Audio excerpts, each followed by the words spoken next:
नमस्कार दर्शकों, धर्म कर्म और उपाय की अविरल यात्रा में आपका स्वागत है।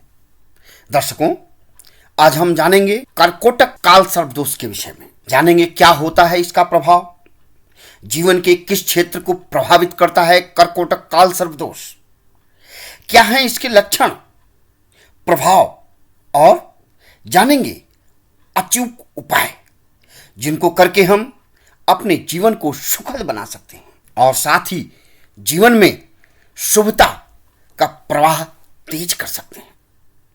दर्शकों, यदि हम कुंडली को देखें तो जिनकी कुंडली के 8वें भाव में राहु और दूसरे भाव में केतु हों तथा अन्य ग्रह उनके बीच में आते हों तो कर्कोटक काल सर्प दोष होता है। दर्शकों, यहां यह जानना जरूरी होगा कि जो ग्रह राहु और केतु के बीच में हैं उनका संबंध कैसा है और वे वर्तमान में कैसा प्रभाव दे रहे हैं। साथ ही हमें यह देखना होगा कि हमारे स्वामी ग्रह की स्थिति क्या है। यदि अन्य ग्रह के साथ ही स्वामी ग्रह का राहु और केतु के साथ संबंध मित्रवत है या सम है, कर्कोटक काल सर्प दोष सामान्य प्रभाव देगा। लेकिन स्वामी ग्रह के साथ ही अन्य ग्रहों का यदि राहु और केतु के साथ शत्रुगत संबंध है तो काल सर्प दोष चुनौतीपूर्ण रहेगा और अनेकानेक कष्टों को बढ़ाने के साथ ही जीवन में नकारात्मकता का प्रवाह तेज होगा। सामान्य रूप से काल सर्प दोष के प्रभावों को देखें तो इससे प्रभावित लोगों का बचपन रोगों से युक्त होता है, जिससे कि इनका विकास भी प्रभावित होता है। संभव है कि ये शिक्षा से वंचित रहें। स्वास्थ्य की स्थिति को देखें तो रोगों के साथ ही इनका बचपन बीतता है। यदि ये पढ़ भी लेते हैं तो इन्हें खुद को साबित करने के लिए कठिन परिश्रम करना पड़ता है। रोजगार और व्यापार में भी अनेकानेक परेशानियों का सामना करना पड़ता है। नौकरी कठिनता से मिलती है, यदि मिल भी जाती है तो उसको संभालने में इन्हें कठिन परिश्रम करना पड़ता है। कर्कोटक काल सर्प दोष से प्रभावित लोगों की कई बार एक झटके में नौकरी चली जाती है, हालांकि इन्हें मिल भी जल्दी जाती है। व्यापार को बढ़ाना इनके लिए चुनौतीपूर्ण होता है। दूसरे के नाम से व्यापार करना इनके लिए शुभ व कल्याणकारी है।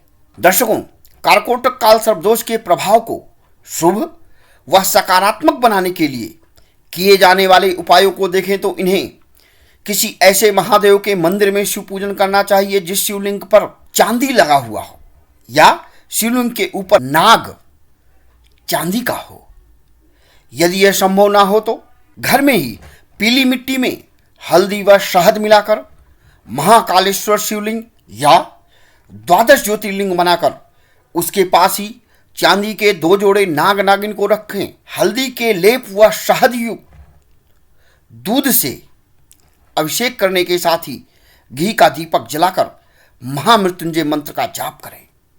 शिव महामंत्र और भगवान शंकर के 12 नामावली का पाठ करना इनके लिए कल्याणकारी होगा। दर्शकों, ऐसे लोगों को आयु के 13वें वर्ष में काल सर्प दोष की पूजा अवश्य करा लेनी चाहिए। इन्हें पूजा कराने से पूर्व 71,000 शिव महामंत्र का जाप करना चाहिए। यदि ये पूरा जाप नहीं कर सकते तो संकल्प लेकर ब्राह्मण अथवा माता पिता भी इनका जाप कर सकते हैं, लेकिन इन्हें भी जाप अवश्य करना चाहिए। इससे जीवन में प्रगति के द्वार खुलने लगेंगे, चुनौतियों से मुक्ति मिलेगी, असफलता का भय दूर होगा, जीवन सुखद होगा तथा महादेव की कृपा से भाग्य के द्वार खुलने लगेंगे। दर्शकों, काल सर्प दोष की पूजा के लिए महाशिवरात्रि, मासिक शिवरात्रि और नागपंचमी का दिन अत्यंत ही शुभ माना गया है।